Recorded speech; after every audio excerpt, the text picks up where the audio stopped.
And, you know, as Isabel sort of noted there, you know, the sort of climate in Guyana is full of debate and controversy in relation to oil. One aspect of that we're going to sort of discuss today. But on the one hand, you know, we have many who are of the opinion that, you know, even before we talk about the Natural Resource Fund, we should begin with a conversation about the oil contracts, which some have deemed illegitimate, and which some have said that both the current opposition and the current government in power, despite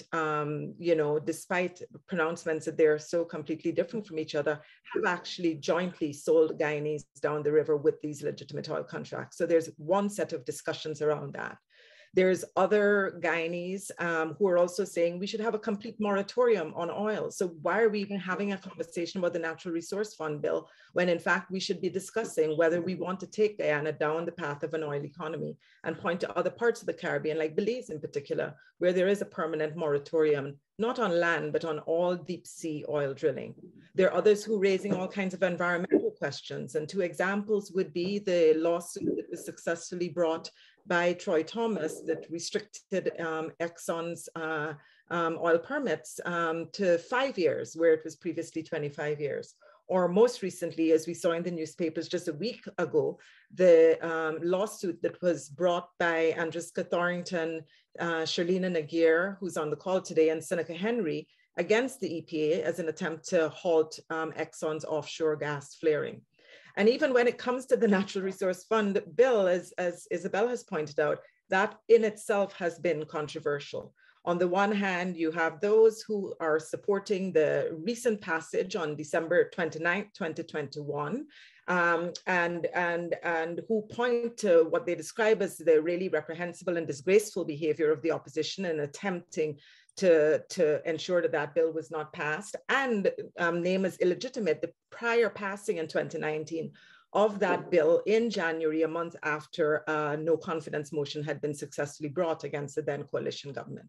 On the other side, you have those who say that this 2021 bill ignores the meaningful consultation that took place in advance of the 2019 bill, and that this was an attempt to ram through a new bill without any attempt to cross the dividing line in Parliament and reach a proper consensus, and that some of the checks and balances have been removed. So here we are today. With all of that, we're hoping to have some kind of engaged conversation, both about the bill, the difference between 2019-21, what we can expect, what's at stake, what are some of the broader issues that we want to think about in relation to resources that are probably the property of Guyanese contemporary as well as for future generations. So we have three speakers here today. We're going to open with Chris Ram, who is going to offer a comparison of the two pieces of legislation between 2019 and 2021, as well as take us through some of the Santiago principles of compliance, and tell us a bit about the Santiago principles of those attempts to ensure good governance and risk management. Chris will be followed by Mc Cormack, who will talk about the Natural Resource Fund's role as the guardian of our intergenerational assets. And Tarron Khemraj will close us off with a discussion of the macroeconomic issues surrounding the Resource Fund. So I'll just offer some brief introductions of our three speakers. Each of them will speak for about 12 minutes, and then they will have an opportunity to ask one another a question or two before we go to the audience. Chris Ram has had almost 50 years experience as an accountant and auditor. He is a civil society advocate, an attorney at law, a newspaper columnist, and holds an LLM in oil and gas. Chris is a member of Article 13, which is a newly formed civil society organization advocating better governance, accountability, and the inclusion of the citizenry in national decision-making. Mc Cormack is a co-founder and currently co-chair of the Guyana Human Rights Association. Mike represents Policy Forum Guyana, an affiliation of local NGOs dedicated to strengthening electoral, environmental, and financial accountability. And Tarron Khemraj is a professor of economics and international studies at New College of Florida. Tarron has worked previously as an economist at the Bank of Guyana and has written the Development Watch columns, and more recently, is the editor of the business page columns in the Stabrook News. So we'll begin with Chris, followed by Mike, and then Tarron. So over to you, Chris. Thank you very much. I'm going to be a strict master to ensure that we can really get to audience questions and discussions. So I will give you a 2-minute warning in 10 minutes time. Thank you very much. Good afternoon, everybody, both to Isabel, Dr. Trotz, and the audience, indeed. Yes, indeed, there has been an unfortunate level of dissension over something that probably is the one issue on which all Guyanese ought to be able to coalesce and to come to some kind of understanding. If we look at the Petroleum Act, it tells us that the resources, petroleum resources, hydrocarbon resources, belong to the state. It doesn't belong to the government. The government manages it on behalf of the state and the people. We have had some years of experience in talking about oil, perhaps. The first Petroleum and Exploration Act, maybe you can say of the modern era, was passed in 1986. The first significant petroleum agreement that was issued under that act was issued in 1999 by then President Janet Jagan.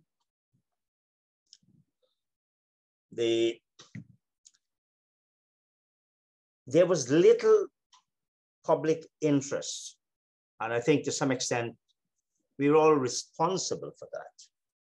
There was little public interest about that 1999 agreement, even though it was subsequently found out to have been a public record. It was with ESSO, and there were features that many people would have thought quite unreasonable. Of course, at that time, whilst there might have been hints of Guyana having petroleum resources, it was thought that it really was a long shot, because for those of us who have followed budget speeches, etc., we know the number of times the Hunt Oil and the Total and those places came to Guyana. Shell, in fact, came and pulled out in 2014. So civil society has some responsibility for the absence of discussions and advancing the issues that could arise from petroleum. We had under the PPP, under the 1999 agreement, you had force majeure on, and nobody paid any attention. So we all responsible. What was significant for this afternoon's purpose is that at no stage did anyone, including the government, make any effort to talk about local content, to talk about the Sovereign Wealth Fund or Natural Resource Fund, as it's now called in the legislation. It wasn't until then in 2015, of course, we had the announcement of the discovery of a significant find offshore Guyana. Despite the fact that we had those developments, the 1986 Act remained firmly in place, along with the regulations. No effort was made to modernize it or to raise issues. You hinted, but that's not the purpose of this conversation this afternoon. We had a situation where an agreement that was about to expire was given a new life by a legal fiction called A Bridging Deed. So in 2019, following, as you correctly said, Madam Chair, what moderator, when it was known that, look, there would be revenues derived from the agreement in the period following the no confidence motion, the APNU coalition, APNU FC coalition passed the Natural Resource Fund Act. There was widespread consultation. I know that lots of discussions took place over it, lots of consultations. Then, of course, we had the events of March the 2nd, leading to August the 2nd. The PPP said that, look, they would never recognize this act, despite the fact that we had collected monies, because they considered the legislation illegal, having been passed by a government that was in fact a lame duck. The PPP committed that it would pass its own act, which it did, but in circumstances that are wholly unacceptable. Whatever the conduct of the members of parliament would have been in relation to the rushing through of the bill in the National Assembly, there was widespread call across Guyana, including the political opposition, the media, the civil society, the full range, asking for consultation. There was none, unlike the Local Content Act. I think it came, the reason why I believe, and one can only speculate, it was rushed in such a manner is that the money was needed for the budget 2022. The budget was duly passed. And the entire funds which have accumulated into the Natural Resource Fund account held at the Federal Reserve Bank in New York is scheduled for migration to Guyana. We don't quite know, and I would love to hear what Tarron would say. $607 million US coming into the country if it were to be deposited straight, if it was made available. So that's the political, you've got the political dimension. There are going to be economic consequences, surely.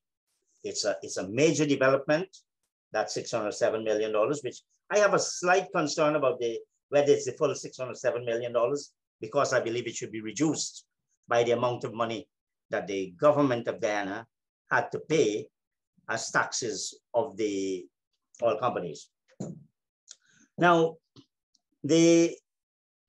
because the whole issue of these non-renewable resources have to cater for the society as a whole, the intergenerational, as we say. And there's a talk that, look, why save the money? Why have it for intergenerational? Why not have the development now? And that certainly is one consideration, because you, instead of leaving money for the next generation, you leave income earning assets for the generation.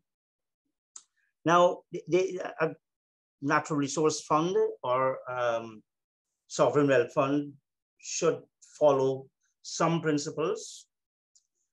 They're not particularly new in the sense that there's some esoteric principles. It really is about good governance. It's about responsible management. It's about competence. It's about accountability. It's about transparency. And all of these are are embodied, these principles are embodied in what's called the Santiago Principles, with 24 principles that I think it was the IMF that met with the sovereign wealth fund people and said, look, these are the guiding principles. And you know, professions, the accounting profession has international financial reporting standards. The legal profession has its own standard. So it's not something particularly novel in terms of principle. It calls for responsible management. The question is often asked, and the claim is often made, well, we are in compliance with the Santiago Principles because that's the blue ribbon standard. You can be compliant on paper and not compliant in fact. One of the things now let me say this, I may have said before, we have to think of the fund as being, given that petroleum and petroleum prices tend to fluctuate quite widely, you have to have some kind of stabilization situation, and you have to have savings. You have to, it becomes a dominant issue in the budget, and you have to have a means of releasing funds into the economy. How you do that is one of the issues that have been the bone of contention. In the budget speech, I'm going to ask you to maybe just take about 2 or 3 minutes more. Yes, thanks. In the budget speech by Dr. Singh, he was very critical about, look, the mechanism that was chosen for drawing funds was too complex. Well, I'm sure you're talking about the economy, you're talking lots of variables, and therefore you needed something pretty robust. And if that required some complexity, so be it. Once it's followed by people who know the business. The issue of the directors, I am not sure that the situation that we have now, you really have directors who have no power. They have what is released to the government is already written in stone. It's written in the law. What they can spend the money on, how they can, the composition of the investment, that's also written. So there's not a lot that the directors are going to do. And I want to make one legal point. I am not sure about the legal form of this natural resource fund. When legislation is drawn up for public entity, it normally says shall be a body corporate. We don't know what is the status. Is it a body corporate? And if it's not a body corporate, are you directors of a non-corporate entity? Or as Chief Justice Chang said in a certain case, well, is that a non-entity? So there are, and I've raised this issue with some people already, but it boils down into the money that is spent, the direction, the two acts have some similarity, although one has been completely pulled and replaced by the other. I can stop now if questions are asked in the discussions, then I'll be willing to play my part in answering them. Thank you, Chris. We're going to, if you have questions, you can put them into the chat, and I think we'll hear from everyone, and then we will go to the questions from the audience in general. So I'll move to Mike.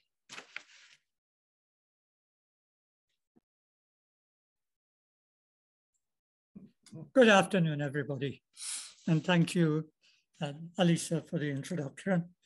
What I'm going to try to do here, speaking on behalf of Policy Forum Guyana, is to try and bridge a very big gap between what ordinary people understand about the oil and gas issue and how we can more effectively engage and mobilize people to be effective monitors of what's going on. A Policy Forum for the last 4 years has been trying different ways of open space meetings, citizens assemblies, different things. We're not making a huge advance on this, but I think we are improving. And what I want to do today is outline an approach that we feel is at least in the right direction. I'd like to thank Moray House for giving us the opportunity to do this. And I'd also like to recognize our debt intellectually to the Goa Foundation in India, who was responsible for initially pioneering this approach. Before speaking about the Natural Resources Fund directly, it would be helpful.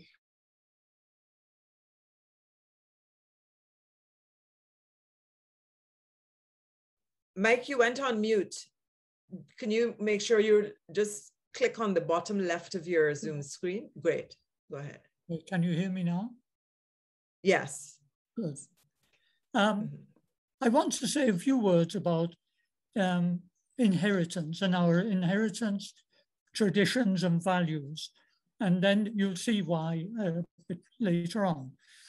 We're all familiar enough with the handing down of things of value from one generation to the next.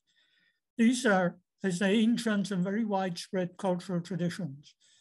It's going to involve houses, land, jewels, funds, paintings, even artifacts and recipes in some cases. That people have different ways of valuing things that are handed down and handed on. But unlike the wealth that we accumulate through our own efforts at work and business and so on,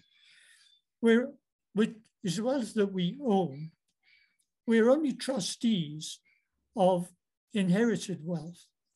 And there's an obligation. One of the rules related to inherited wealth is that you can earn money from the use of land, for example. You can rent out land and the rent becomes yours and you can spend it as you like, but the land comes back and is handed on to the next generation.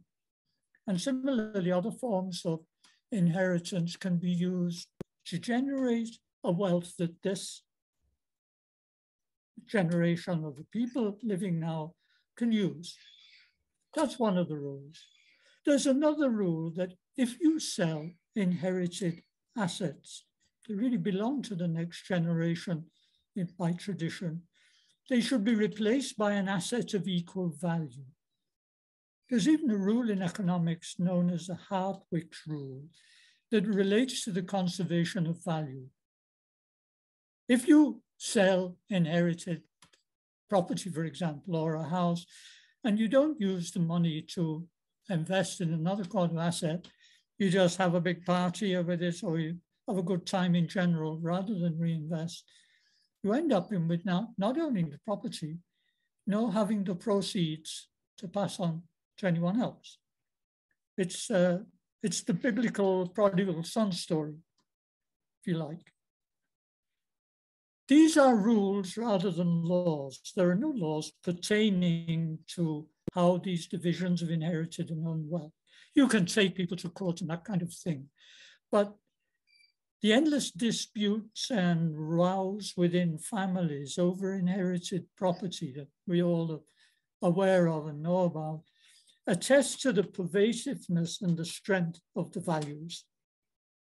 So that's private inheritance and private inherited wealth.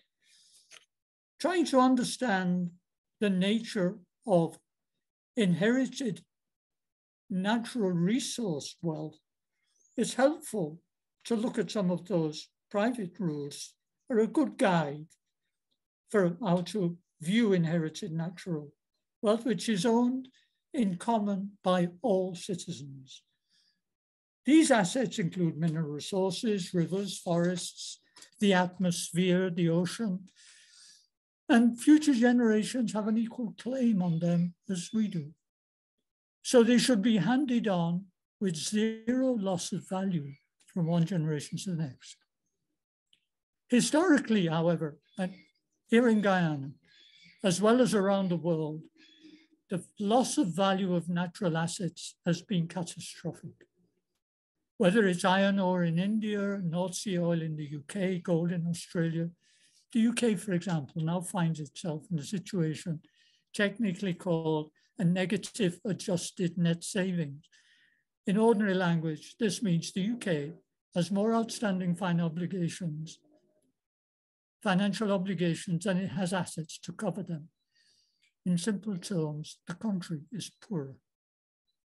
Here in Guyana, in the 40 years between 1980 and 2020, the value of gold production, according to official records, totaled US $7.4 billion, about 1.3 trillion Guyana dollars. And medium-scale gold producers have been responsible for the bulk of that production over 40 years. They pay on gold they produce a royalty. It's a sale, really. A royalty is the sale value of 5% of the gold. The only other money that goes to the governments is the license for the equivalent of $1 per acre of the land from which the gold is extracted. Now, if you subtract that from the 7.4 billion US, along with operating costs and a reasonable profit for the company that does the mining, you're still left with a massive loss of value that goes into private profit. And the losses from the oil industry that are calculated into the contracts they're therefore to see.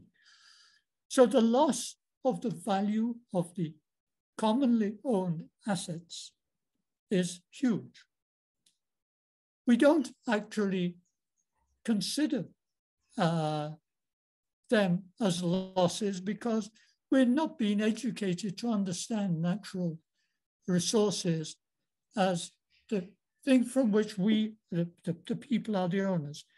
And I'd like at this point to ask Alissa if she would put up the one slide I'm going to use in this presentation.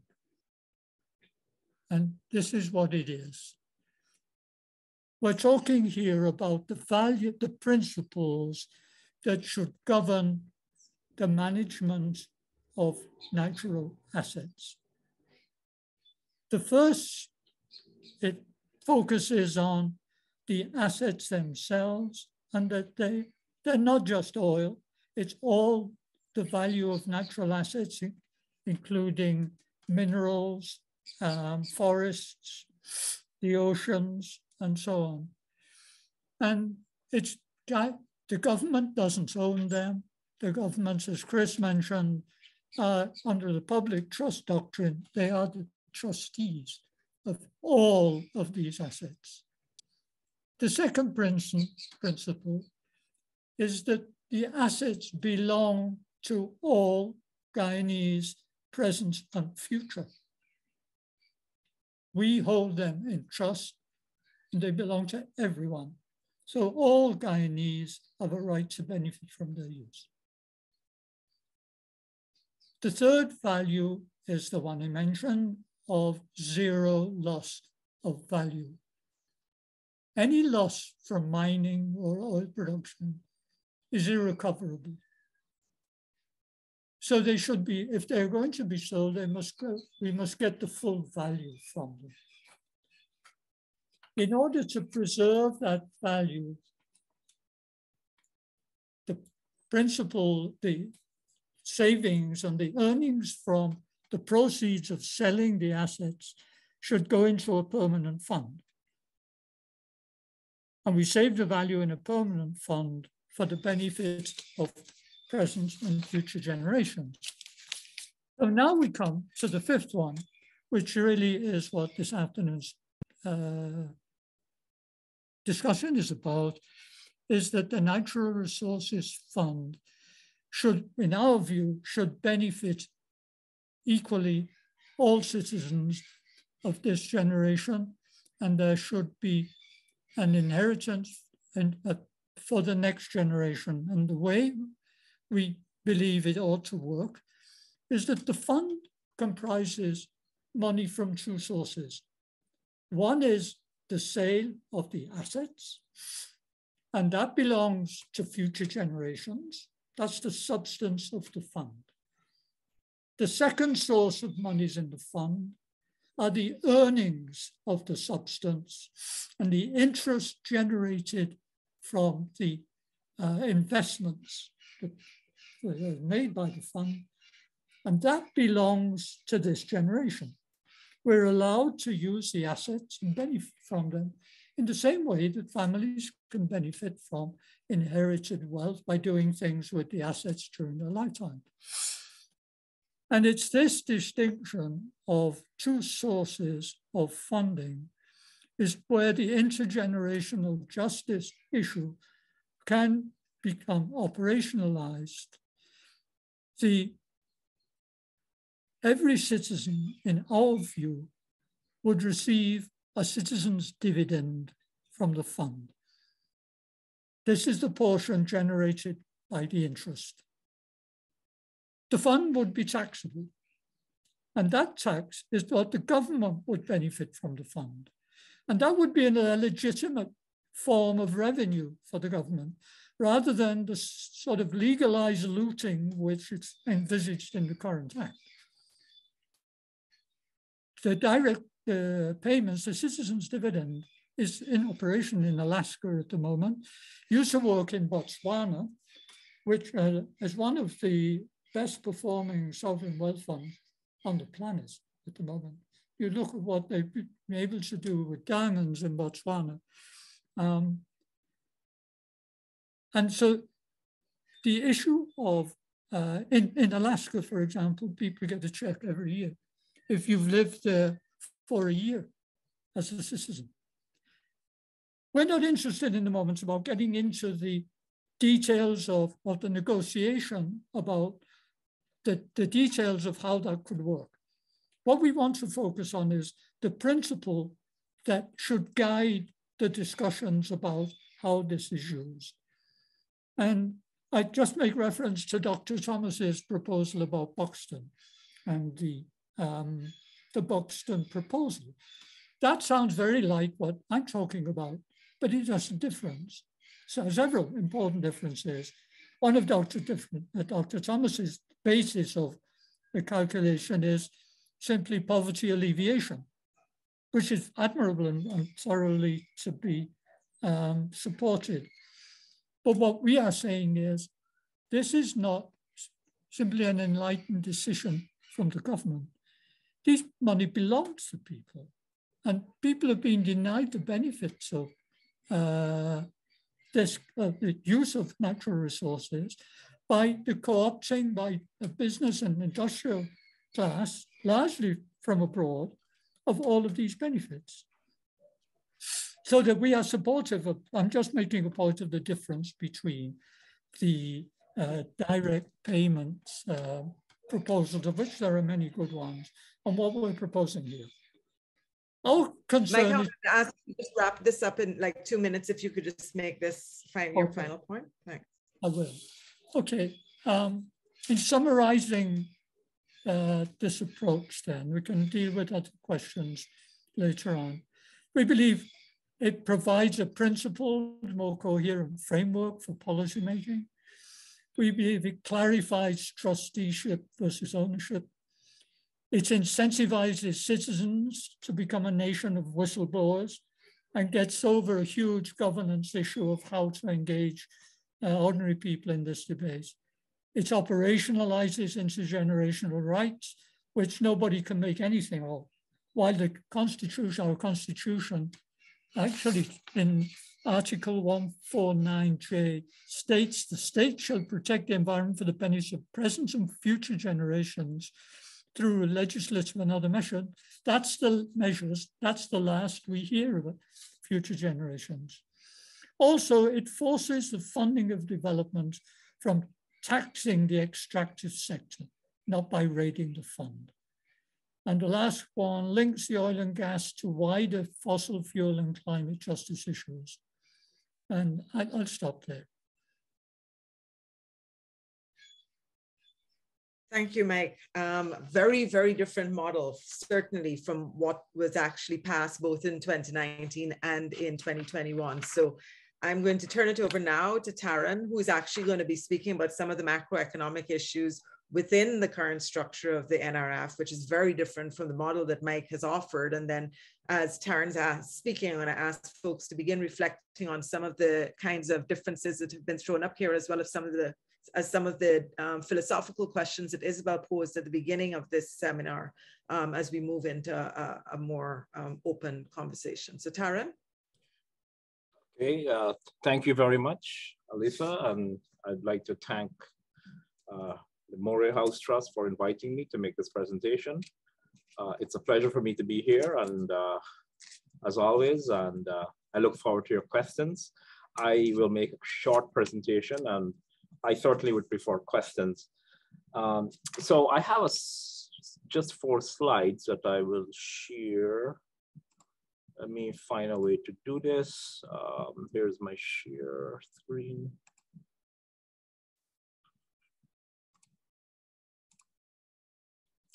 I hope everyone can see this screen. So there are many questions that need to be, that one can ask, and certainly I don't know all the answers, and nor can we come up with answers in 10 minutes. But I'd like to give some broad, I'd like to give a broad overview of the Natural Resource Fund. It's really just, it's a savings account, but it's the country's savings account. And monies enter the fund and monies exit the fund. The way the law is set up right now, only oil revenues earned by the government will enter the fund. The monies that exit the fund will be used for budgetary support, whether it's for annual budgets, for capital projects, current spending, and for emergencies, as they said. There are many similarities between this act and the previous government's act, particularly when it comes to how the monies will be invested in terms of the financial markets and so on. Like, you know, if you have monies in the bank, you expect to earn interest. Well, those mechanisms are similar. The fundamental difference lies on how the monies will be drawn down. And a lot has been made about the previous government's withdrawal rule. I personally, as I've said in the Starbucks News columns, there is only one thing that needed to be clarified about that withdrawal rule. It's quite easy for at least me to understand how that was going to be done. There is a new withdrawal rule, and it appears simple, but it does it's a recursive rule, meaning any budget support for the current year would be based on earnings from the previous year plus a % of the accumulated amount in the account, right? So it's this recursive system. So I just wanted to get that out. It's just a simple account. Monies enter, monies exit. So what are some of these big macro questions? Well, if the fund is sustainable, and sustainability means that there will be monies left for stabilization, as Chris mentioned earlier, that, you know, saving for one generation is important, but there has to be an ample amount of money remaining that if there's an emergency, and as we all know, the price of oil is very volatile, and we should not be surprised if it falls to a sustained period, let's say $50 or $40 or $35 a barrel, certainly possible. Okay, we are in a period of good prices. So sustainability means that you should have a situation where money entering the fund is greater than that leaving the fund. Okay. So what are the implications of depositing these funds or the monies when they're drawn down in the consolidated fund? You know, this is something that has been discussed over the years. Chris has done a lot of work on this. Mr. Anand Gulsuran has done a tremendous amount of writings on this, has actually taught me a lot on this. But the consolidated fund is important, and it is connected now to the natural resource fund. And understanding this implication would be important. I've done in one of my columns 2 weeks ago, I think, mentioned some of that connections. So one of the things that I am worried about is the final bulleted point here is the taxation and the withdrawal, right? And I worry that the government's annual spending will become too dependent on oil funds and the oil revenues. And you still need to have a domestic taxable base and capacity. In particular, we want to make sure that the taxation raise is not too positively correlated with the amount of oil revenues of the fund. And this is a possibility if the economy becomes too dependent on oil, then you will find a pro-cyclical relationship, meaning that price of oil rises, you have more tax. As the price of oil falls, you have more tax. You would have no option but to have to ramp up debt financing, and particularly external debt financing if this thing becomes too pro-cyclical. So this is the one that I worry about. Of course, the exchange rate consequence of the government spending, this is going to become more and more important as there's a lot here to discuss, and I know we wouldn't get the chance to do that today, but you know, it's not just the exchange rate, but we have to think about the amount of foreign exchange in the system, right? And we have somewhat of a natural experiment that happened in Guyana from 2011 to last year, and that is there was a massive spending from the consolidated fund, right, which entered this negative balance at the Bank of Guyana. The consolidated fund in Guyana has been pretty much in negative since I know data from 1985, but as it is reflected in the Bank of Guyana account, it turned negative. So what that means is that lots of money, a lot of money was injected into the economy. And what we see from that was the BOG international reserves were always under pressure. So this is important. And so this is something to keep an eye, not just the exchange rate, but the amount of foreign exchange that the BOG itself will hold. Does it have to sell continually to prop up the exchange rate, to feed foreign exchange to the system, which may seem like a paradox, that you're getting all this oil revenues, but you're losing reserves. And that is not, should not be a surprise, because, you know, high oil price is a blessing. We get more government revenue, but we export crude oil, and we import gas and many other processed petrochemicals, right? To some extent, the gas to energy project, if it's done properly, should address some of this imbalance. That's another presentation all to itself, the gas to energy project. The government has now outlined this vision. This last budget, I've read in a cursory manner. I plan to do so in more detail, but if you take a look at it, there's some clear patterns in the budget. It's going to gas to energy. ICT becomes big, where the government plans to build the buildings, put up the structures, and hope people come to set up call centers. So the economy is moving into call center base. That's another discussion. There is some support for agriculture, new types of agriculture, particularly supporting animal feed. This is where some of the monies are going. Tourism, of course. Hotel construction is largely private as of now, but this seems to be the new direction. Various key infrastructure with which we can hardly disagree.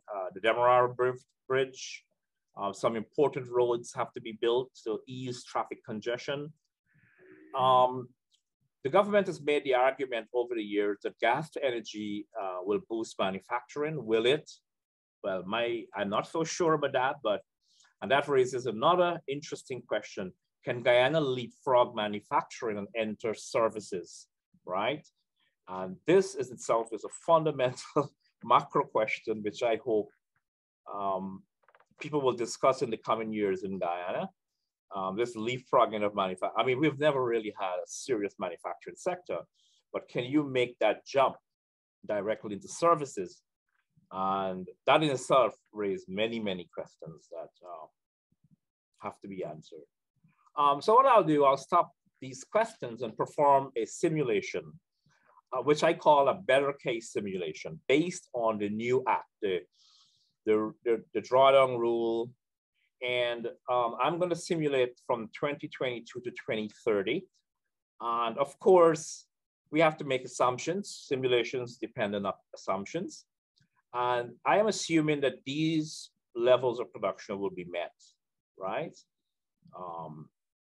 And these are the prices I'm assuming. Of course, oil price has a stochastic, a very random component, but we have to average, make an assumption about the average for the year. And this, if that's the case, these are our total revenue. This is the government's share. And I'm doing something for this simulation, thanks to Chris for pointing this out, where I've always assumed full cost recovery, that Exxon will always be recovering costs. Chris has alerted me that I should relax that assumption and we should go around 19%. Right now, the government is getting 19% of that revenue. So I've assumed 19%. This is what the government is expected to receive per year based on those assumptions. As you see, $1 billion in 2022, and it goes up to 3.6 billion given these price, given this production by 2030. I've seen the Minister of Natural Resources present some very, very rosy assumptions, but revenues to government, but this is what I'm getting. Of course, this is based on one simulation. There has to be many simulations, but given these revenues and the drawdown rule, we need to figure out what is the annual budget support for the government. Well, the 607, we know this is straightforward. This is what was in the account, and the amount was completely used up in this 2022 budget, okay?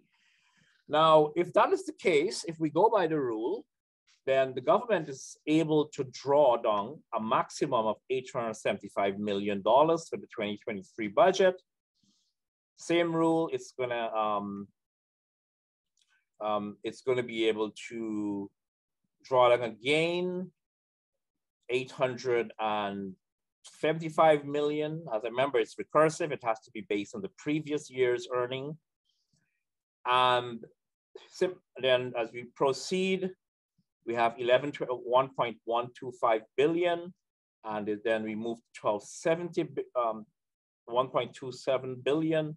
Now, this blue shade indicates, according to my calculation, when the 3% rule kicks in. There is a 3% rule, meaning the accumulated balance in the fund at in excess of 2.5 billion, okay?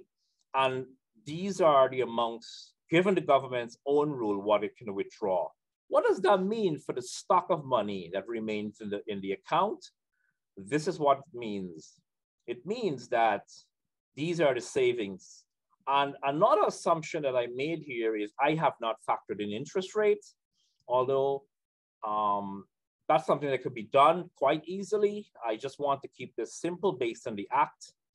What would be capital gains or capital losses per year, right? So potentially by the end of the decade, Guyana could have 11.177 billion in the Natural Resource Fund, which based on this scenario, okay? Now what this means is just like the, so we can say then that the fund is sustainable here, meaning that there are some savings or lots of savings according to this calculation, okay? Now, let's now move to a lower long-term price. Now, I'm going to assume that this year we have $60, same production, and I'm going to reduce it to 45. That's the lowest price.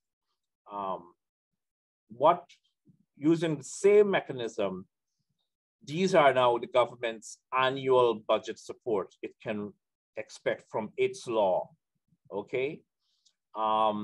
The 3% rule now kicks in 2027, longer down the road because of the lower prices.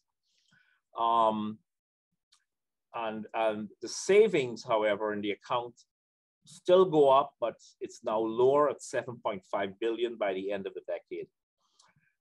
What should be done in future simulations would be to include interest and capital gains in this account, because it will be invested in index funds, and perform other simulations like what happens if the price falls to $30 a barrel out towards the end of the decade. Not unforeseeable.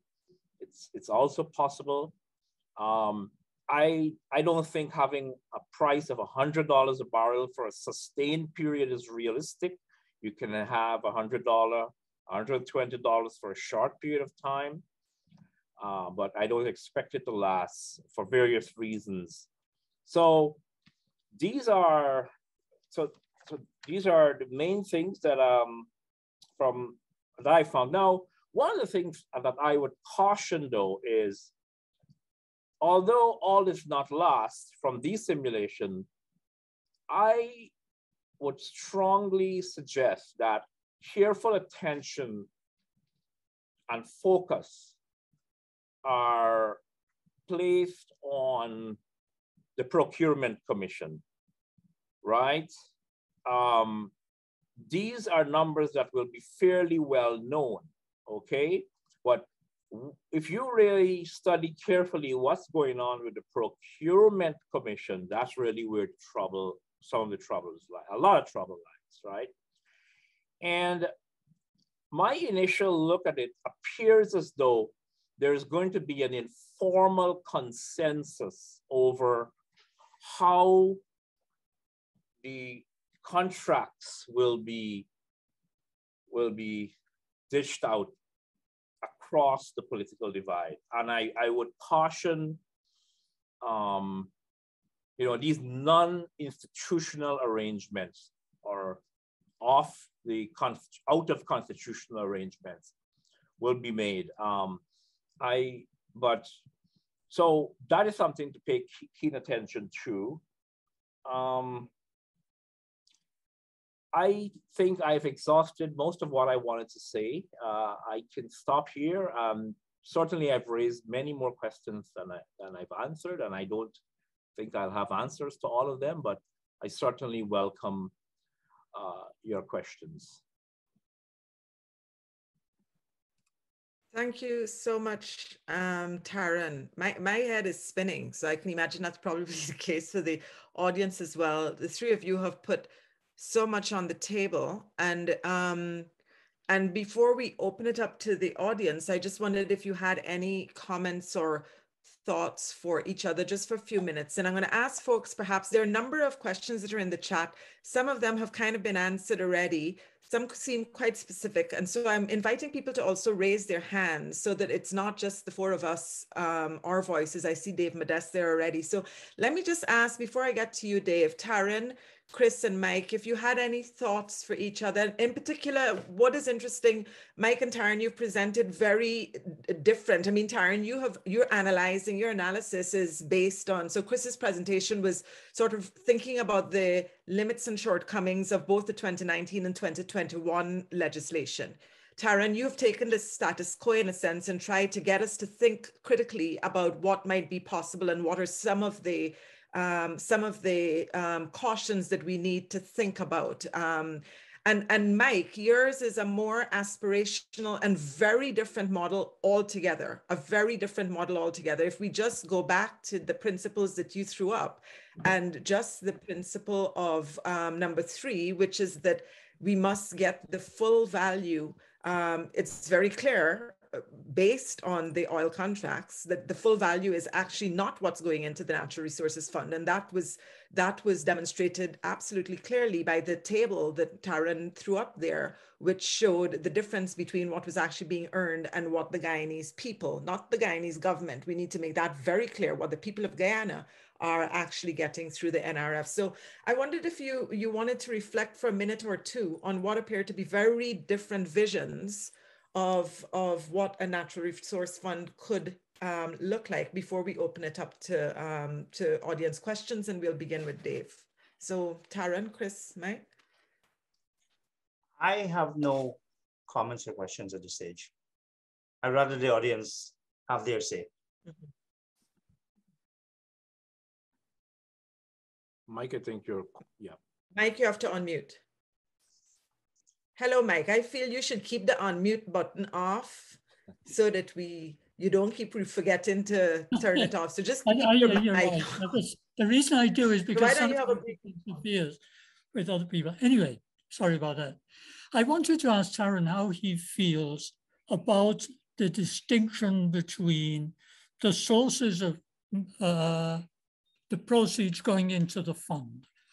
In terms of the interest generated from the investments, which are not calculated for obvious reasons into your calculations at the moment, but the interest would be very substantial once it's compounded the way this fund is going to develop. So that the notion of direct payments is not as fanciful as it might seem. The other thing is, these two, what I am proposing is not as far away from what Tarron's talking about as Alissa seems to think. For example, the loss of value can be addressed by a sound taxation policy. The extractive sector in Guyana is, in terms of taxes, things are moving in the wrong direction. The recent budget reduced the taxes on luxury vehicles, four-wheel double cab drives, which are used in the mining sector more than anything else. The tax rate on gold mining is 2%. It's the standard rate. They say, well, we can't collect from 19,000 individuals roaming all over the interior. But if you took a realistic approach to taxation, the government couldn't justify raiding this fund to the extent, and raiding is a correct word, because while what Tarron has put out is according to the rules, the government's mismanagement or Parliament's mismanagement of the other funds under its dispensation are notorious. I mean, as was mentioned, the Consolidated Fund is owed about $280 billion. And one of the rules, as Mr. Gojran pointed out in one of his Stabrook articles, the Consolidated Fund loans are supposed to be repaid every year. So if you can play fast and loose with that, and you can play fast and loose with the NIS, why can't you play fast and loose with the NRF? Do you have any concerns of that kind, Tarron? Sure, yes. Yes, if you add, if the funds are invested, which it will be according to the law, you can expect a fair amount of capital gains over a 10-year period. It is highly unlikely, although not zero probability, but highly unlikely you'll have a good return, 4 or 5% with index funds. Now, one of the questions you asked was with respect to, I lost one of your questions, which I thought was very important. Could you, Mike? With respect to the direct payments, yes, I feel it is possible. Something is possible. It's definitely possible because it's given the numbers, it's something that's worth discussing, right? And some combination of Professor Thomas's, your version is not fanciful, okay? And because one of the things, another thing that I worry about is as government spending cranks up and as the economy becomes a lot more dependent on the oil sector, you're going to see a large part of the natural resource fund will inadvertently be used to defend foreign exchange positions, right? This is one of the reasons why I was very careful in pointing out that in one of the Starbucks News articles I did that we have to be careful that the BOG is doing something, its objectives must be separate from the Natural Resource Fund. But inadvertently you can have that. And part of the explanation has to do with the high import content, right? The oil sector itself is a high import content, right? All these shore-based enterprises will have to import the capital goods, building materials, and so on, right? So you could see on the one hand, the government gets the revenue, and then on the other hand, it goes out back to support the importation of these items. And so doing some kind of direct payments is one way to secure them, at least make sure that people on the ground get something. The budget overall, it's an interesting budget. It has certainly bright spots, but the most worrying spot of the budget, the 2022 budget, is how much it mollycoddles people who are already well off, right? You mentioned the taxation that have been, why are we giving, the vice president said he came up with an estimate that local content law alone will provide the business community with $600+ million a year. That's his number, not mine. So they get all of that through local content and wonderful tax breaks again on SUVs, as you mentioned. I don't see the rush. I don't see the good planning there. And of course, if you reduce the price of some of these vehicles, and you make it too easy, you could have the Trinidad situation where one family now has 3 vehicles, right? And so what you have, you're building roads to take care of the traffic congestion, and then you're right back there in 2-3 years, right? So sustainability has to be a lot more holistic. Yes, we want to make sure the fund is sustainable, but the issue of environmental sustainability, the issue of making sure that we can sustainably manage the economy, those are all important factors. And I hope that those comments address some of your concerns. Thanks, Thank you, Tarron. That was excellent. I'm going to actually open it up to the audience here, and I have 2 hands up. I'm going to ask you to be as brief and clear as possible. We're going to take both questions first, and then I might ask one from the chat, and then we proceed. So Dave Modeste, followed by Trevor Waterman. Can you hear me okay? Yes. Okay, thank you. First of all, thank you again to Moray House for putting together this excellent discussion. I think it's very much needed, and wish more Guyanese were available to take part in this discussion. I have to commend you guys for pulling together the panel, because what I think the panel reflects is that this is not just an issue of how do we handle the money. It's a very much a multidisciplined problem, that has to include several approaches. In fact, the one group that I think should have been here in this discussion is somebody from the government, either the current government or one of the opposition parties, because I think it is absolutely necessary to have this combination. So now to get to my question, I think overall, as I mentioned before, there's several elements that should be addressed. First of all, there's a constitutional element that I think has not been touched on very much, but it seems like there is, well, sorry, I came in late, so I might have missed that part, but there seems to be no mechanism in the way the current constitution is written to really force any government, regardless of party, to really acquiesce to the needs of the people and the demands of the people. So, for instance, they have the control to modify the Constitution or any of these acts according to the way they see fit.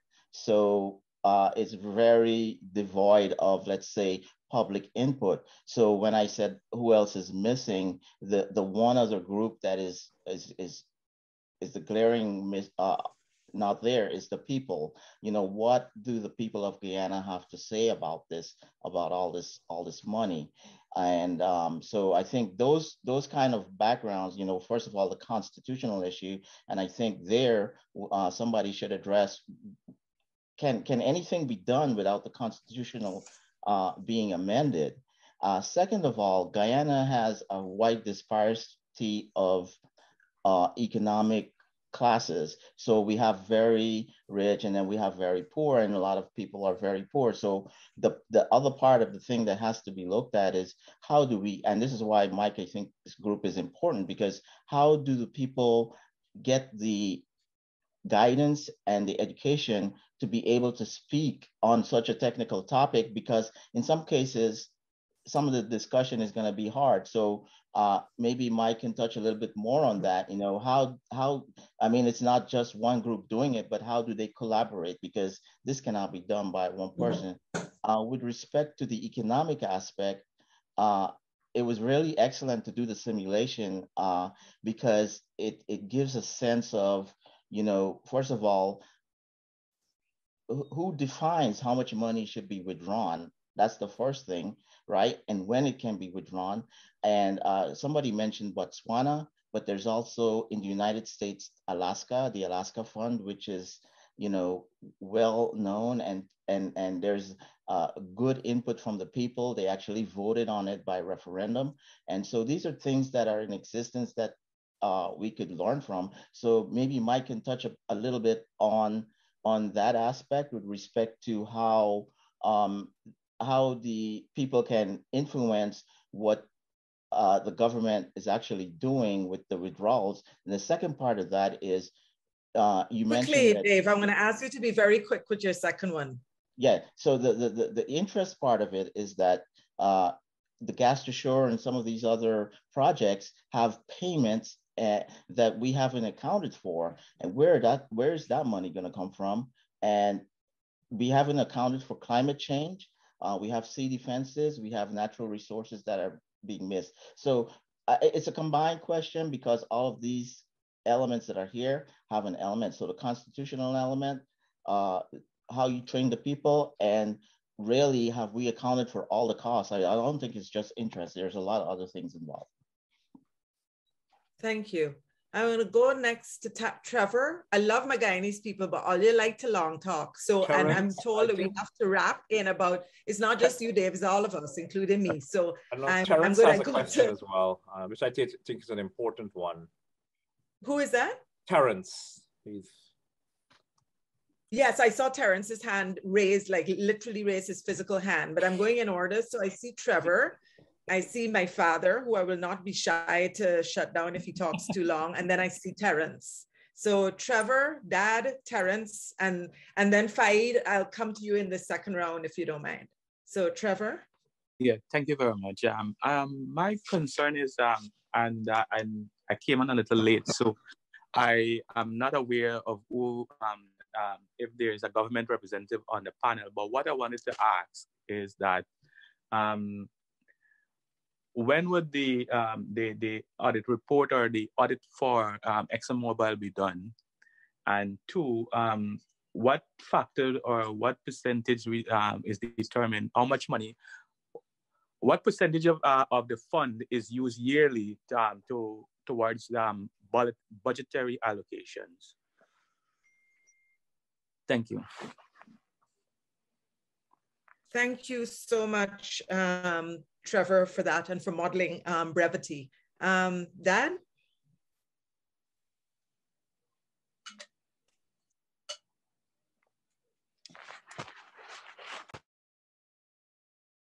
You have to unmute. Okay.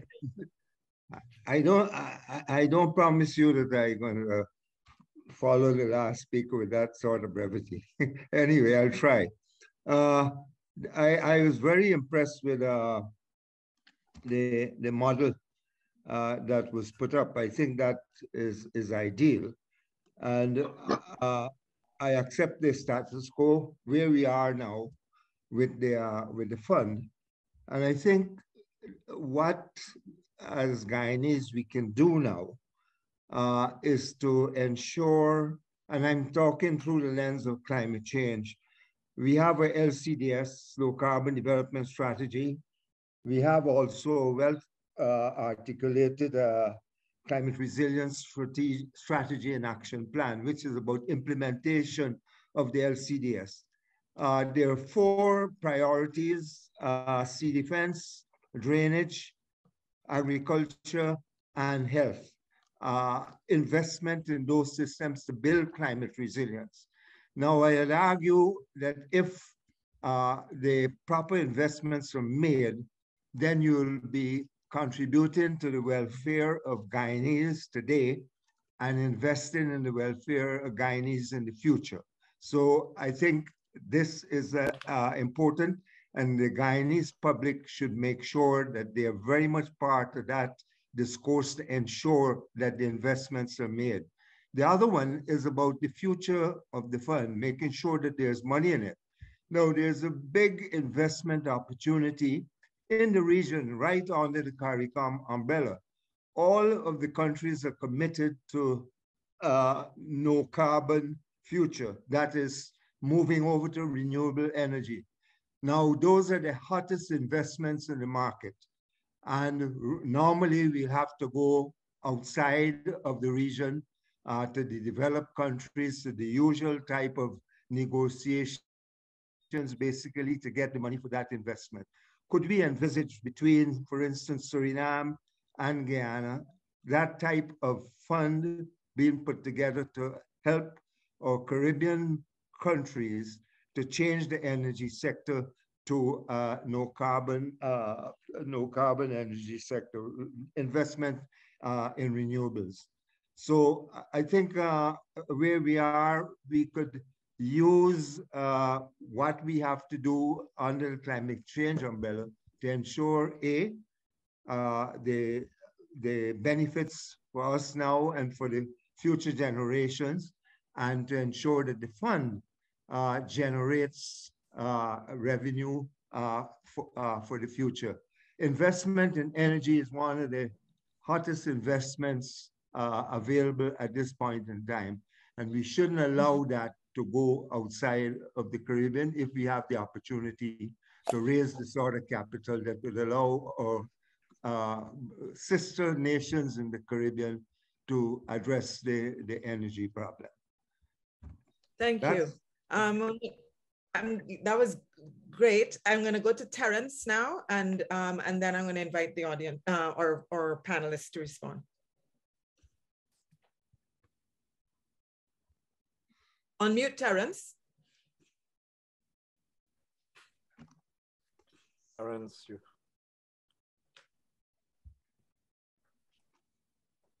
you're hello. On mute. Okay. Can you hear me? Yeah. Okay. Yes. Thanks, panel.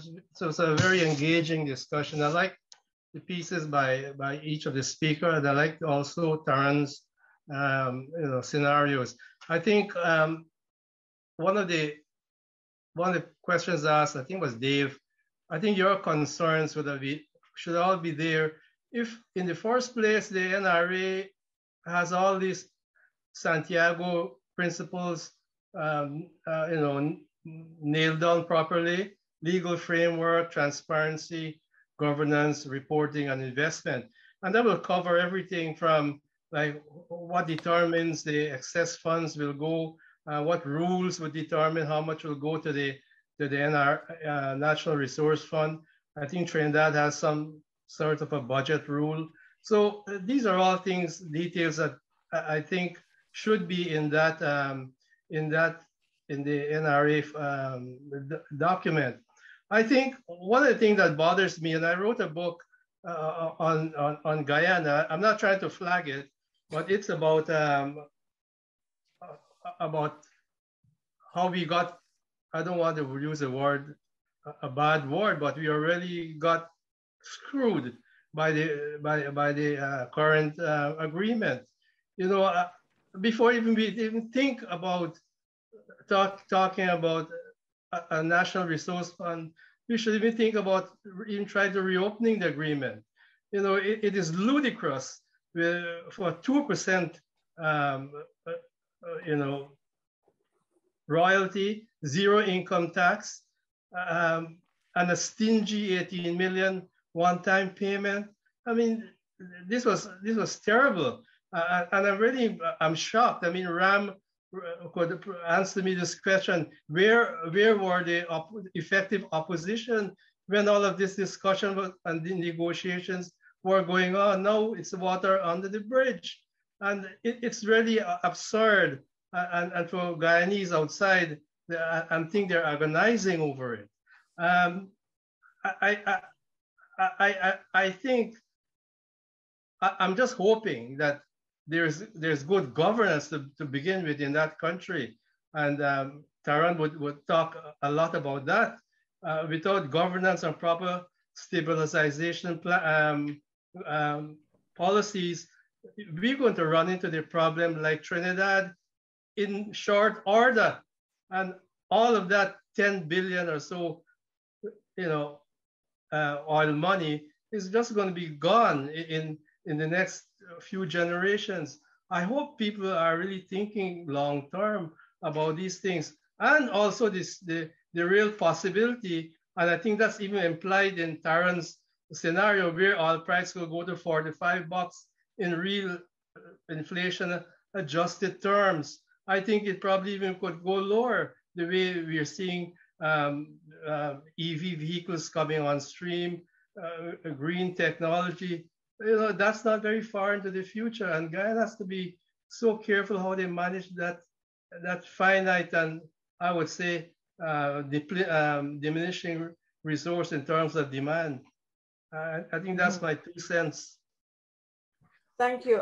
Okay, I'm going to ask our panel to respond. We have quite a few comments coming in here. I just want to say, the first person who raised their hand actually asked about the panel having members of government or parliamentarians on it. I believe we do have parliamentarians in the audience, and I think that's really important. I think it's important for the parliamentarians, both opposition and government, to listen to what a reasoned and sensible debate looks like, with folks who share differences and audiences that bring all kinds of differences to the table, and that we can have conversation. I think this is what I really treasure Moray House for allowing us to model a kind of respect across disagreement that hopefully can be instructive to our parliamentarians. So there are a couple of things. I think, Chris, you've been asked some questions on legal and constitutional issues or dimensions.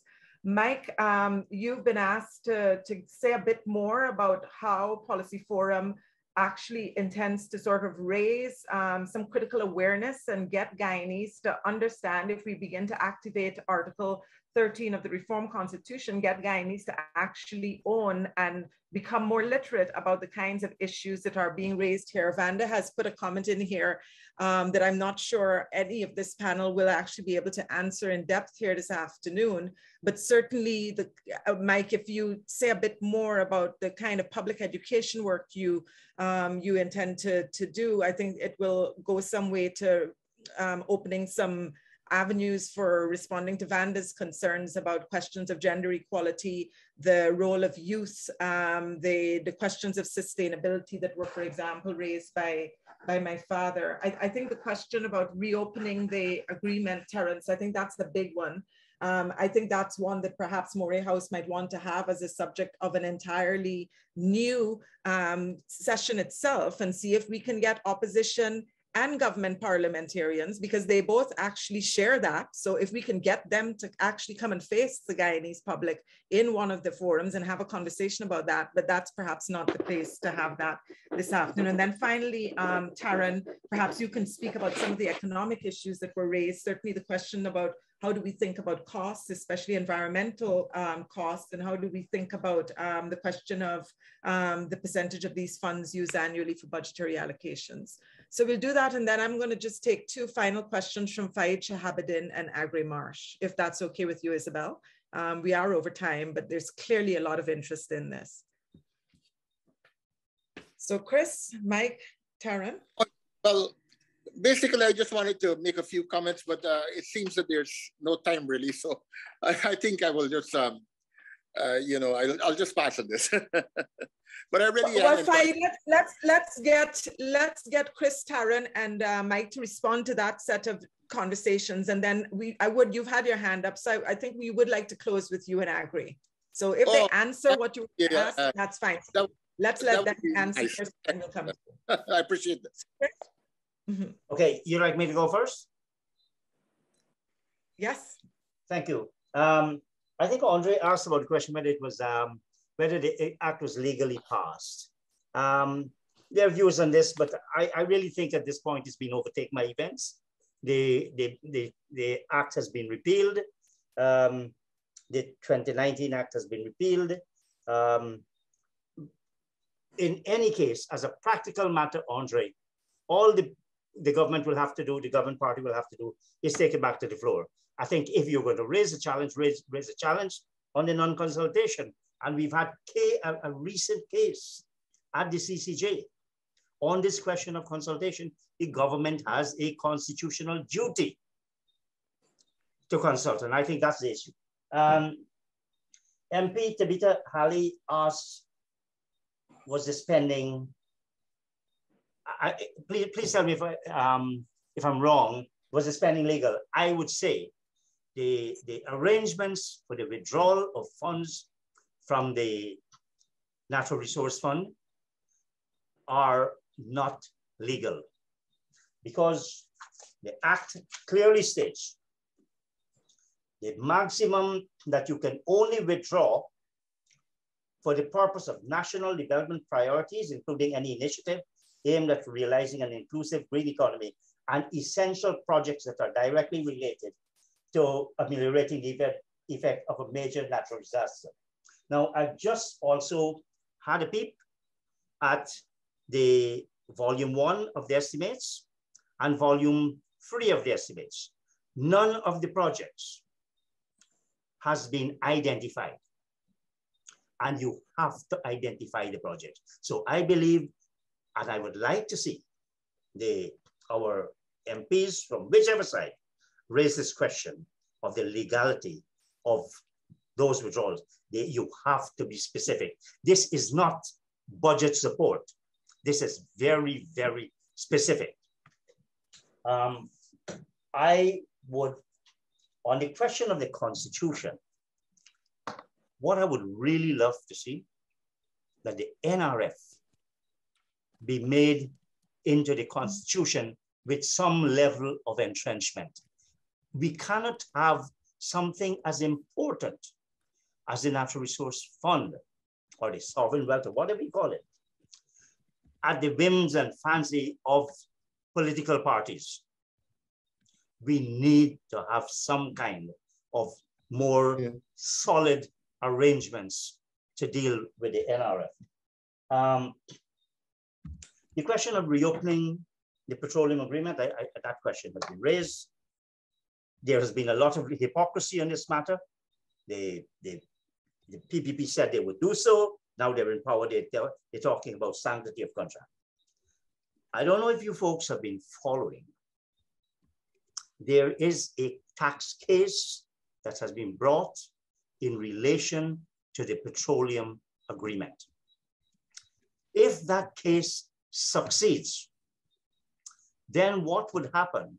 Instead of the government paying the taxes for the oil companies will have to pay as much as 40% of their income as taxes to the government of Guyana.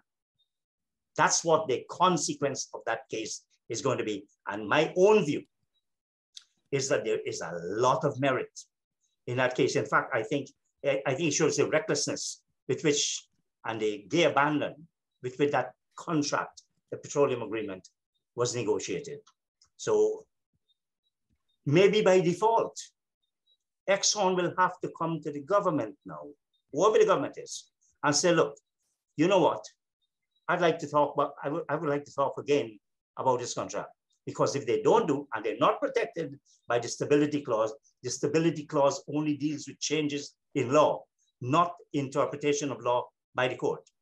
So they can't hide behind the stability clause. This is going to have a significant impact on Exxon. It's seen up next in, and yes, as you know, Darren Wood is coming to Guyana. It shows you how important Guyana is to Exxon. And it's unfortunate, I'm talking about some of my colleagues, top lawyers don't want to touch the case. They said, you know, we got to get, because we have to make a living. That's the trouble with Guyana. But I think renegotiation, not because of government or because of the oil company, but because of a decision of the court in what to me is a very clear case. Are subcontractors allowed to get concessions? No, they're not. It's only available to the holders of production sharing agreements. Can you pay taxes for the oil companies? No, you cannot. You can waive taxes, but you cannot pay their taxes. Those are some very simple issues in my view. And I think the decision of the court in that matter, and the case comes up for the first time on March the 10th, could be very, very significant to all those who are running and hiding behind sanctity of contract, etc. That's my contribution, ma'am. Thank you, Chris. I see hands going up. I'm going to say right now, we're not taking any more questions other than Faid and Agree. There's lots of questions in the chat and hands are going up. We will save all the chat to send to our panelists and to inform Moray House, because clearly this conversation should continue. Tarron and Mike? What do you want first? Oh, up to you. Okay. The response to Dave's, one of Dave's points was the how to influence policy. I think that's specific to the fund, the elimination of the original oversight committee needs to be addressed. The present one is not a substitute. If we cannot get an effective oversight committee within the framework of the Act, civil society should organize its own oversight committee outside the Act. And I think we have to, Policy Forum has been looking at ways of trying to generate a more broad-based approach to the many issues relating to oil and gas. And the role of youth comes into this. Youth ought to be into decision-making agencies or statutory bodies, much more so than is the case at present. We can't go on forever just making reference to we need to listen to young people. I think a broad-based coalition is a challenge in Guyana. And the civil society at the moment has too many sort of purity tests about if you want people to get together around the Natural Resources Fund, you have to jump through some hoops about whether you believe in the death penalty, or do you eat meat, or do you fly plane, and all of these kind of things. And the most recent sort of purity test is, what were you doing during the last elections? And I think we've got to set this aside and focus on the issue at hand. There's too many of those, that sort of pettiness. Ulrich's point about investment, I worry about hot investments, to be honest. I think that's the kind of thing this government would be looking for all the time. I think the Act is right in looking for careful indexed investments that are giving you a predictable figure. That's just one thing. And the other thing I feel is that in going back to the point about what civil society can do, the activists who have become sort of experts or leaders in this area, I feel need to see our role more like the way that a jury works. Juries are ordinary people who have no expertise in what they're being asked to make decisions about. And we need to get people together on the same basis. And the role of lawyers and judges is to guide ordinary people about the technicalities they need to understand. And it's no use going on just saying we need more and more people involved, but then talking in a language that they can follow. Thank you. That's it. All right. Thank you, Mike. Tara? Oh yeah, many questions, many. Well, for Terrence, I'm sympathetic to the idea of a fiscal rule. You see, a fiscal rule is probably what's necessary to complement the Natural Resource Fund. So we are on the same page there. Of course, designing a fiscal rule and getting down to that's by itself a very big discussion, a very big issue, and it's debated all the time, right? But I'm sympathetic to the idea. Perhaps a direct transfer to vulnerable people within the context of a fiscal rule may also be something to tie in with the natural resource funds. Already, Dr. Trotz mentioned he's not in favor of leapfrogging manufacturing. Yes, I mean, I'm saying that looking at the budget and the way the government is outlining its agenda, it appears as though it's on that path. There is a big discussion in academia, in particular, of the possibility of leapfrogging manufacturing and go into services. I'm not taking a position tonight. All I'm saying is it's something that Guyana will have to discuss, because, and if the opposition wants, the budget is a very interesting one. I think there are many good elements. There's some downsides to it. But one of the things about the budget is it gives a clear opening for an opposition to present its case. The government has started to lay its positions out clearly, and one of these positions could be what's the opposition's view on this leapfrogging issue, right? And that should give them enough insights as to how they can respond to the government. So no, I'm not taking a position, but it's something that we should discuss. I think the question of sustainability and from the environmental standpoint is raised. Of course, that is very important. All these simulations that were done without factoring an oil spill, right? What if there is one, right? What if? So, and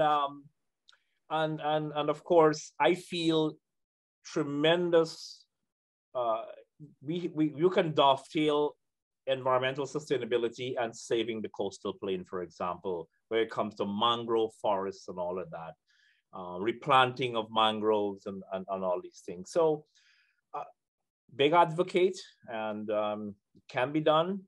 There just has to be the will. Mm-hmm. Thank you, Tarron. We'll close with two final quick questions from Faid, Shahabuddin, and Agri Marsh. Well, as I was saying, Alissa, I wanted to just offer a few comments instead of the questions. Is that okay? Wonderful. Yes. Go ahead. Okay. Well, let me first say, Alissa, how impressed I was by the very enlightening interpretation, implications, and analysis of the recently passed NRF bill in Guyana by the three distinguished panelists, including yourself. Among other things, I do share their concerns that the NRF does not provide adequate protection and insulation from overspending and inevitable stolen funds by corrupt politicians. On the other hand, it is my opinion that in the interest of accelerated, significant and sustained development of Guyana, the government needs to have fairly easy access to the accumulating oil revenues currently deposited in a New York bank. As without fairly easy access to these funds, in my view, the government expected and desired speed of overhauling and modernizing the economy, infrastructure, health, education, etc. of Guyana, in addition to the long overdue improving of the welfare and standard of living of Guyanese, would relative to its potential speed be progressing at a mere snail's pace. So is this greatly bottleneck speed of development what Guyanese want and expect from their accumulating oil revenues? Politics aside, I really don't think so. Secondly, there's a well-known truism that easy access to unprecedented wealth, such as growing oil revenues, carries an enormous temptation and risk that would inevitably result in all manner of theft and misappropriation of such funds. It should be noted that Guyana is not Nigeria, politically, culturally, traditionally, and otherwise, where it is well known that billions of dollars in oil revenues were brazenly stolen by corrupt politicians over the years, to the great detriment of that country's development, including its blatant economic and social stagnation.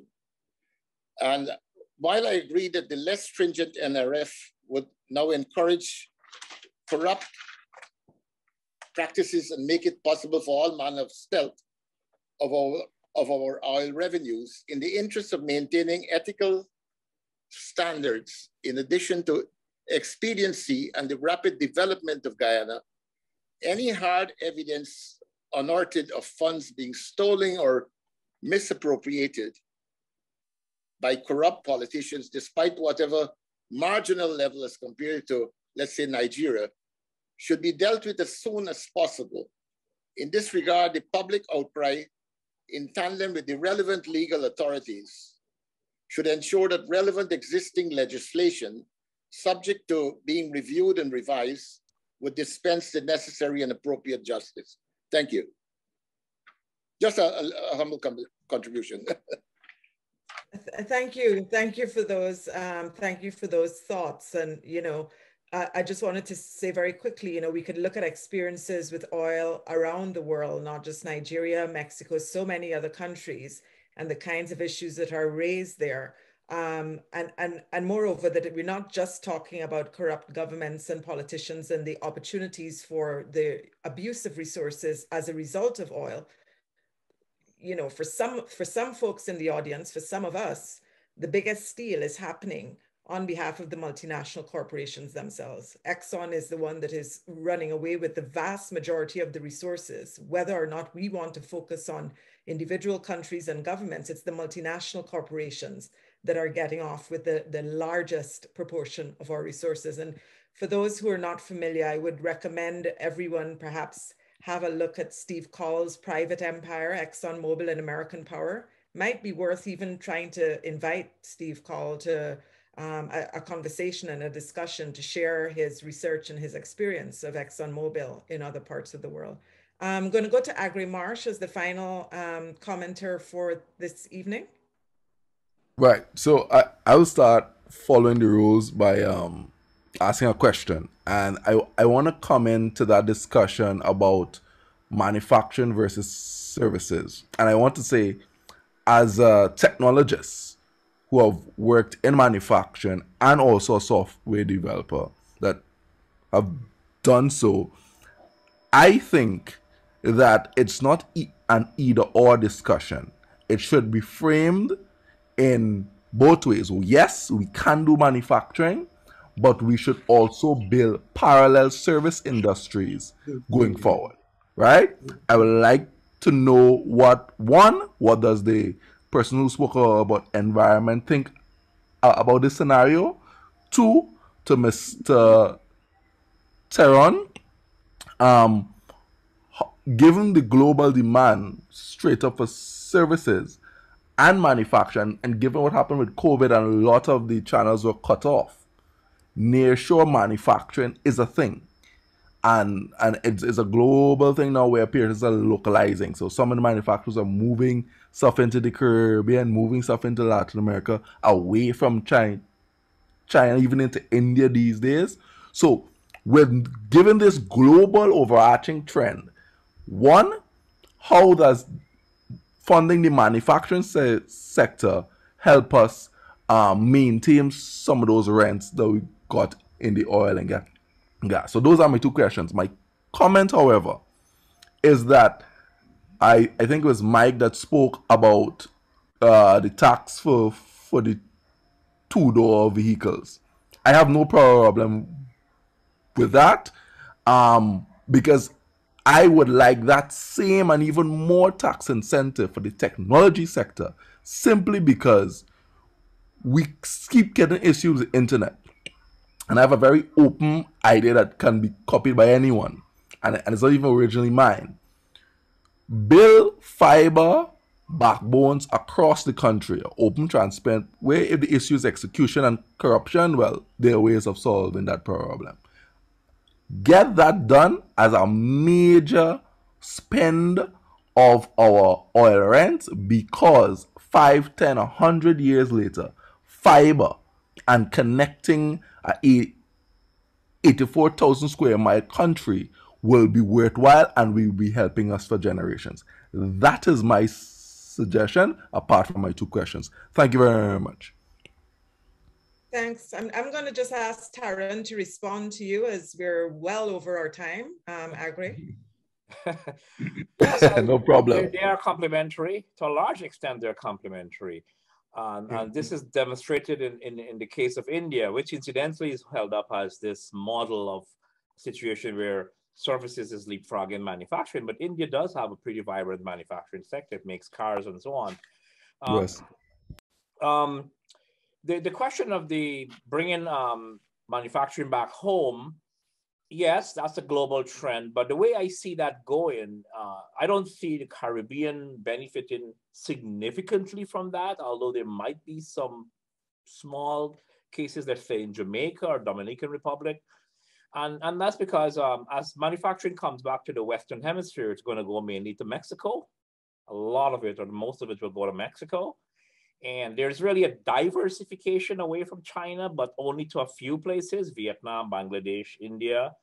And there, so I am not so sure about that. But again, I do believe that Guyana should be doing manufacturing, and we've lost a really good opportunity by completely forgetting that there's a difference between the sugar we sweeten our coffee with and the sugar cane as a feedstock. We completely missed that one.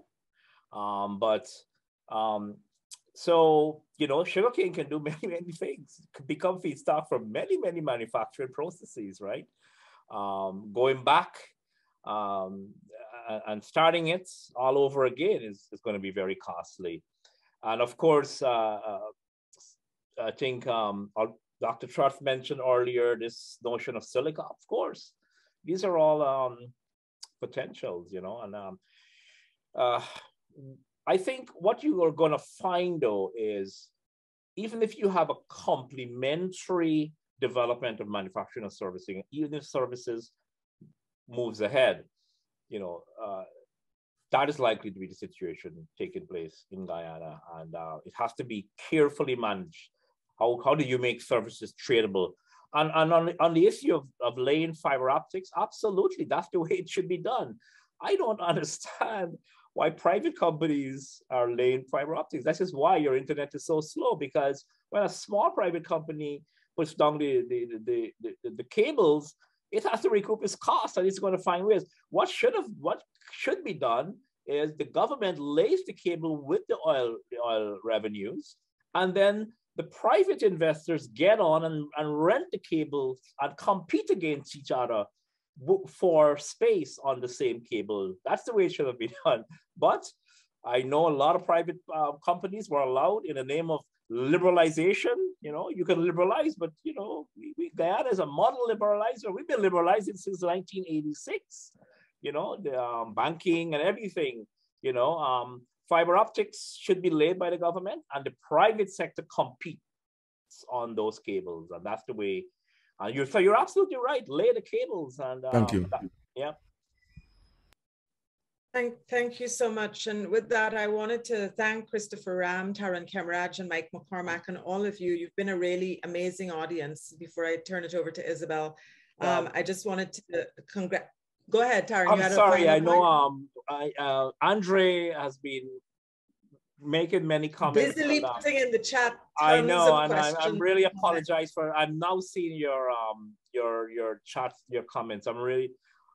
Yeah, I'm sorry. I hope we can do this again. And I'm saving the chat, and I'll send you. Yeah, Andre gets the prize tonight for the most sort of contributions to the chat. I think it just shows the remarkable interest in this topic. And you know, Christopher Ram has a column: "Every man, woman, and child must become oil-minded," and I think that's really important. And certainly, when we say oil-minded, it means a range of positions and opinions on that, but getting this to be the focus of a conversation that takes us past the kind of narrow partisan ways in which this topic has sort of been addressed. And I think Mike has certainly put a number of things out there for us to think about what would be the mechanisms through which we began to democratize this conversation to make it more accessible, so that what are the ways in which the really key and important points that Tarron raised today, for example, could be discussions that are debated, reasoned, understood by the Guyanese population. These are not incidental issues. Several years ago, the late Jamaican economist Norman Gervan, on reflecting on the economic partnership agreement that was a successor to the Lomé agreement between the Caribbean community and the European Union, talked about three things, but one of them, he said, was technification, which he defined as a form of mystification, as a way of keeping issues that are really important to the lives of ordinary Caribbean people at a distance from them. And it's a way of ensuring on democratic decisions, on democratic processes, and so a way of maintaining a distance between the leaders and the led. I think moving beyond technification in relation to questions of oil and gas, ensuring that these conversations are accessible. Thinking, for example, one example I have from my own experiences of the women's organization Red Thread that in 1996 came together with the Women Lawyers Association to rewrite the Domestic Violence Act, to make it a household guide to the Domestic Violence Act. They worked with lawyers and rewrote it in language that ordinary Guyanese could understand. I think this is the challenge for us. I want to thank you all and Policy Forum for putting this on the table. How might we make these conversations more accessible and in a way that they're not just the property of our parliamentarians? It wasn't their property to begin with. And it's about time that Guyanese began to demand our right as citizens at home and in the diaspora, across political party, across race, across all divisions, to have a conversation about what matters, not just for us, but for the generations that we will leave behind. Thank you, Isabel, so much. It was a complete honor to moderate this panel on a really complex and difficult topic. And I want to just turn it over to you to close. Okay, thank you very much to Alissa and to the panel for their contributions. Thank you to Alissa for the very spirited moderating, which is always nice. I think this is one of those evenings where we are ending with more questions probably than we began with. That's part of the process. I think a little bit, the elephant in the room maybe tonight has been the issue of trust.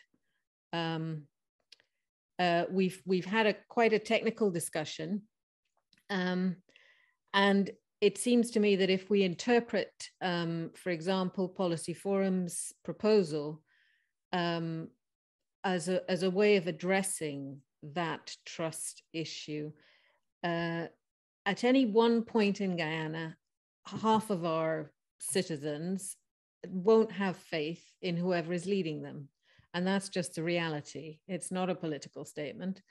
And so when you talk about this pot of money, at any one point, half the people don't really believe that they're going to see any of it. And maybe that is why we need those mechanisms like a citizens dividend or some such thing, so that they do actually get a little bit into their hands. Maybe we also need to think about ways of building trust, because that's what this is. A resource fund like this is a long-term plan, surely, not a provisional one.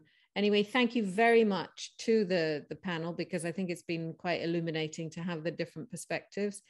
Yes, we will try to have many more conversations. We're always open to suggestions and so on, so please do get in touch. You can reach us, Moray House Trust @gmail.com, or our Facebook page. I think it's high time that we conclude this, because we're nudging 2 hours, which is our absolute maximum. But thank you again to the audience for the questions and to the panel for being so gracious in answering them, and Alissa. Thank you, everyone, and good evening. Good evening. Thank you and good night. Thank you. Bye. Good night, everyone.